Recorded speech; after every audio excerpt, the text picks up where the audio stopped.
Hi, Sagittarius. Welcome to Pandora Astrology's monthly horoscope for August of 2020.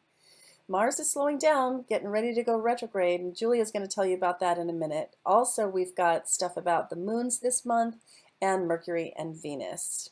Hey, Julia, what's up for Sag this month? Ooh, good question, Jamie. Well, hey there, Sagittarius. I want to start with Mars because Mars, that planet of activity and drive, is really slowing down a lot this month. It's about to go retrograde next month, but even as it slows down, it tends to bring up some of the themes that we're going to experience during this retrograde cycle. Speaking of which, actually, Jamie and I made a video about the upcoming Mars retrograde cycle and how it's going to affect world events. So you should totally check that out too. But for you personally, Sagittarius, Mars is slowing down in your fifth house, and that's the house of fun and amusements, that's the house of creativity, and that's the house of children.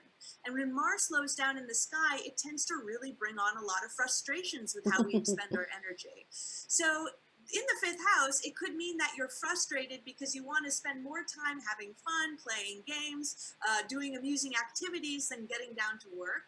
And if you have children, then you could be experiencing a lot of frustrations with them, especially if you guys are still in containment. Yeah. Now, the next planet I want to talk about is Mercury, the planet of communication and mentation, which is thankfully moving direct and fast this month. It enters the sign of Leo on August 4th, which correlates with your ninth house of higher mind. So this is a wonderful transit for any types of extended learning you have to do, extracurricular learning you have to do, because this is it's a house that also represents higher education. So stuff that you need to learn for your job or for your own personal life as well. This is also the house of travel. So even if we're restricted right now, we might start putting our minds to where we'd like to go next, because Sagittarius, you really love the wide open world. Now, Venus, the planet of relationships and beauty, is also direct and fast this month, and she enters the sign of Cancer on August 7th, which means she's going into your eighth house. This is the house of other people's money, and this is the house of deep physical intimacy. In fact, this house can be a very sexy house. So this can be a very sexy time in your relationships. Also, remembering Mars is in the fifth house as well, which is also a sexy house. So yeah, this is a physically kind of amorous time. And it can also be a great time for, since Venus likes to attract things to her, if you need to sort of ask other people for money, whether it's family members or an institution, you might get a little luck in it.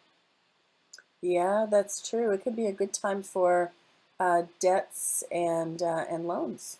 Yeah.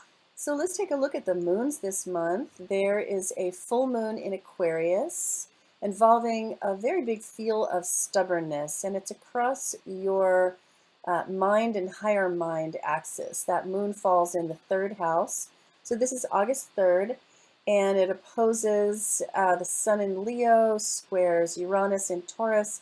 So a lot of fixed signs involved in this moon, generating very much the feeling of stubbornness, reactivity, perhaps some rebellious feelings in there too.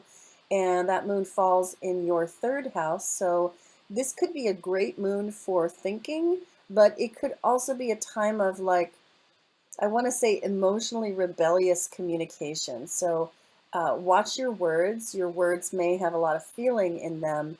And it could be, a time for pushing back pretty hard. So it makes sense to pay attention to how much you do that.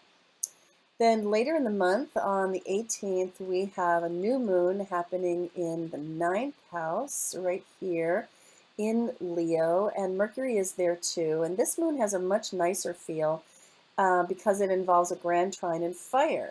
This Mercury, moon, and sun trine on over to Mars in Aries and also the South Node in Sagittarius. So there's a great feeling of flow, and I like to call this moon message received loud and clear, because it has this quality of, like, public speaking, trumpeting the message, communicating, and really getting the word out.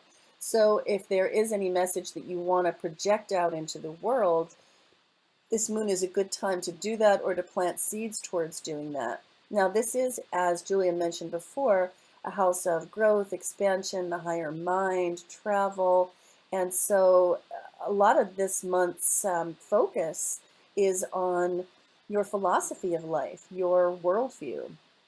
And the ninth house is that area of life where we all have to be seekers. We all have to figure out, what does it all mean?